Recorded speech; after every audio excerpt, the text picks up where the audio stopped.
പിതാവിൻ്റെയും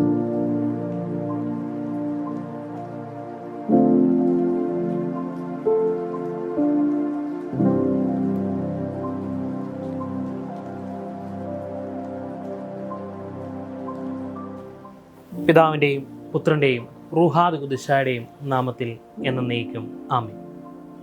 ഇന്ന് അല്പനേരത്തെ ധ്യാനത്തിനും വിചിന്തനത്തിനുമായിട്ട് തിരഞ്ഞെടുക്കപ്പെട്ടിരിക്കുന്ന വേദഭാഗം അപ്പോസ്തലനായ വിശുദ്ധ പൗലോസ് എഫെസ്യർക്ക് എഴുതിയ ലേഖനം 4-ാം അധ്യായം അതിൻ്റെ 31 32 വാക്യങ്ങളാണ്. അതിൽ നാം ഇപ്രകാരം വായിക്കുന്നു: എല്ലാ കയ്പും കോപവും ക്രോധവും കുറ്റാരവും ദൂഷണവും സകല ദുർഗുണവുമായി നിങ്ങളെ വിട്ട് ഒഴിഞ്ഞു പോകട്ടെ. നിങ്ങൾ തമ്മിൽ ദയയും മനസ്സലിവുമുള്ളവരുമായി ദൈവം ക്രിസ്തുവിൽ നിങ്ങളോട് ക്ഷമിച്ചതുപോലെ അന്യോന്യം ക്ഷമിപ്പിൻ. ദൈവം ക്രിസ്തുവിൽ നിങ്ങളോട് ക്ഷമിച്ചതുപോലെ അന്യോന്യം ക്ഷമിക്കുവിൻ. ക്ഷമിക്കുവാനുള്ള സന്നദ്ധത കാണിക്കുക. ക്രിസ്തീയ ജീവിതത്തിൻ്റെ ഏറ്റവും പരമപ്രധാനമായിട്ടുള്ള ഒരു മർമ്മമായിട്ട് ക്ഷമയെ നമുക്ക് കാണുവാനായിട്ട് സാധിക്കും. ഒരു ക്രിസ്തു ജീവിതത്തിൻ്റെ പ്രായോഗിക ജീവിത ശൈലിയായിട്ടും നമുക്ക് ക്ഷമയെ കാണാം. അപ്പോസ്തലനായ വിശുദ്ധ പൗലോസ് പറയുന്നത് കോപം വിട്ട് ഒഴിഞ്ഞിരിക്കുവാനായിട്ടാണ്. കോപം പാപത്തിനും പാപം മരണത്തിനും ഇടയാക്കി തീർക്കുമെന്നുള്ള വലിയ ബോധ്യമാണ് അപ്പോസ്തലനെ കൊണ്ട് ഇപ്രകാരത്തിൽ പറയുവാനായിട്ട് ഇടയായിട്ട് തീർന്നത്. ഈ വേദഭാഗവുമായി ബന്ധപ്പെട്ട് 2 ചിന്തകളെ പങ്കുവയ്ക്കുവാനായിട്ട് ആഗ്രഹിക്കുകയാണ്. ഒന്ന്, പഴയ മനുഷ്യനെ ഉപേക്ഷിക്കുക എന്നും 2, പുതിയ മനുഷ്യനെ ധരിക്കുക എന്നും. പഴയ മനുഷ്യനെ ഉപേക്ഷിക്കുക. ഇന്ന് നാം വായിച്ചു കേട്ട വേദഭാഗത്തിൻ്റെ ആദ്യ വാക്യത്തിൽ കാണുന്നത് പോലെ കോപവും ക്രോധവും ദൂഷണവും വ്യാജവുമെല്ലാം വിട്ടൊഴിഞ്ഞ് പുതിയ ഒരു മനുഷ്യനായിട്ട് തീരുക എന്ന് നമ്മെ പഠിപ്പിക്കുന്നു. ഈ പഴയ മനുഷ്യനെ ഉരിഞ്ഞു കളയുക എന്ന് പറഞ്ഞു കഴിഞ്ഞാൽ രസകരമായ ഒരു ഉപമ ഇങ്ങനെ നമുക്ക് കാണുവാനായിട്ട് സാധിക്കുന്നുണ്ട്. അത് ക്രിസ്തു ലാസറിനെ ഉയർപ്പിച്ചതുമായിട്ട് ബന്ധപ്പെട്ട് നിൽക്കുന്നു. ക്രിസ്തു തൻ്റെ പ്രിയ സ്നേഹിതൻ്റെ അടുക്കിലേക്ക് കടന്നു വരുമ്പോൾ ആ മനുഷ്യൻ മരിക്കുകയും അവനെ തിരികെ ജീവനിലേക്ക് വിളിച്ചു വരുത്തുകയും ചെയ്യുന്ന സമയത്ത് ഇപ്രകാരം പറയുന്നത് നാം കാണുന്നു: അവൻ്റെ കെട്ടുകളെല്ലാം അഴിച്ചു കളയുക, അവൻ പോകട്ടെ. നമ്മുടെ ജീവിതത്തിലും ഇത്തരത്തിലുള്ള ചില കെട്ടുപാടുകൾ നമുക്ക് മുമ്പിലുണ്ട്.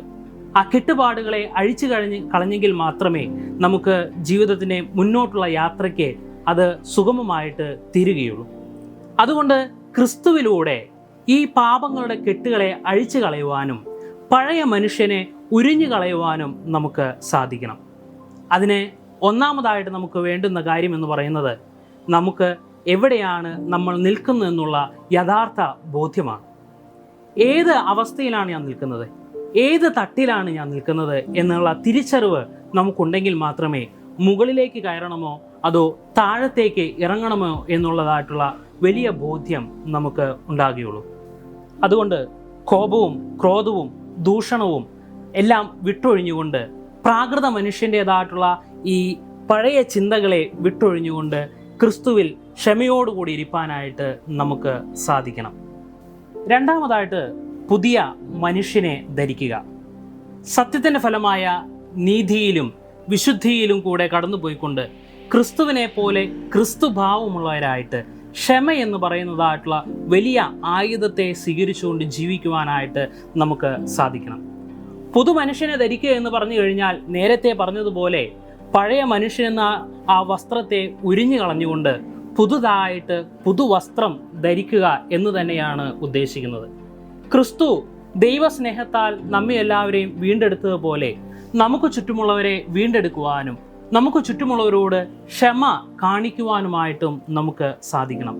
ഈ ലോകത്തിൽ ക്ഷമയില്ലാത്തത് തന്നെയാണ് ഏറ്റവും വലിയ പ്രയാസമായിട്ട് നിൽക്കുന്നത്.